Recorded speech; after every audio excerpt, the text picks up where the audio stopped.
I used to believe that patience could mend any gap, that if you showed up every day with kindness, consistency, and sincerity, even the most guarded hearts would eventually open. I believed that love, real love, was something you could teach by example.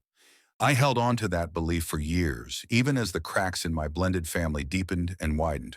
But life has a way of shattering illusions at the moment you least expect it. And the night my stepchildren told me they answered only to their biological parents was the night something in me finally stopped bending.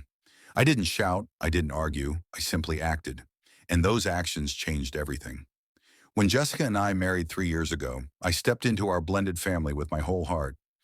I brought my two kids, Emma 10, soft-spoken with an artistic mind, and Tyler 8, curious and bright. Jessica brought her two as well. Mason, 16, tall, confident, often bordering on dismissive, and Chloe, 14, sweet when she wanted to be, but quick to adopt whatever attitude Mason carried. Their father, David, lived only 20 minutes away, present enough to influence them, but distant enough to leave much of the difficult parenting to us. I never intended to replace him. I simply wanted to be steady, supportive, a man they could rely on, even if they chose not to call me dad. From day one, I tried. God knows I tried. I included them in everything. Game nights, weekend plans, vacations, the discussions about house rules. I paid for their sports fees, school supplies, their club trips. I drove them to practices they rarely thanked me for. They didn't owe me gratitude, but I hoped one day they might offer it freely. Instead, what I got was a growing wall of indifference.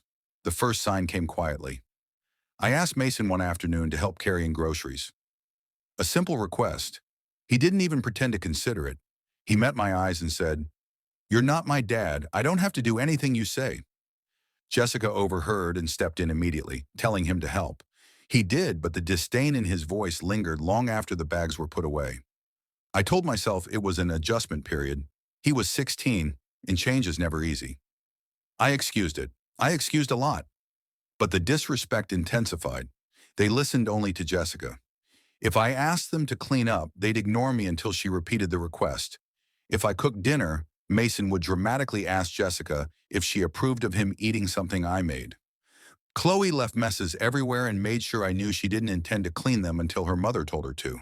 And then my kids, my sweet, patient kids, started to feel it.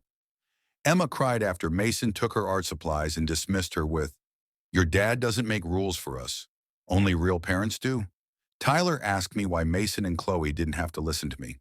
How do you explain to an 8-year-old that DNA seems to determine respect in his own home? I talked to Jessica more times than I can count. She tried, she really did. But apologies came and went like weather. Brief, soft, and quickly forgotten. The pattern never changed. What changed everything was a Thursday night in February, a day that had already drained me to the bone. I walked into the house hoping for quiet, only to find Tyler crying in his room. His model airplane, the one we'd spent 2 weekends building, was shattered. He told me Mason had thrown it against a wall after Tyler refused to lend him his gaming headset. When Tyler got upset, Mason shrugged and said, "Tell your dad to buy you a new one. That's all he's good for, anyway." I found Mason playing video games like nothing had happened. When I confronted him, he didn't even pause the game. He denied it. Then he said the words that cracked the last piece of patience I had. "You're not my dad. You're just mom's husband. You don't make my rules and I don't answer to you." No anger rose in me, just clarity. Cold, calm, absolute clarity. I walked away, opened my laptop, and made a list. Everything I paid for. Everything in my name. Mortgage, utilities, internet, cable, cell phones, his and Chloe's included.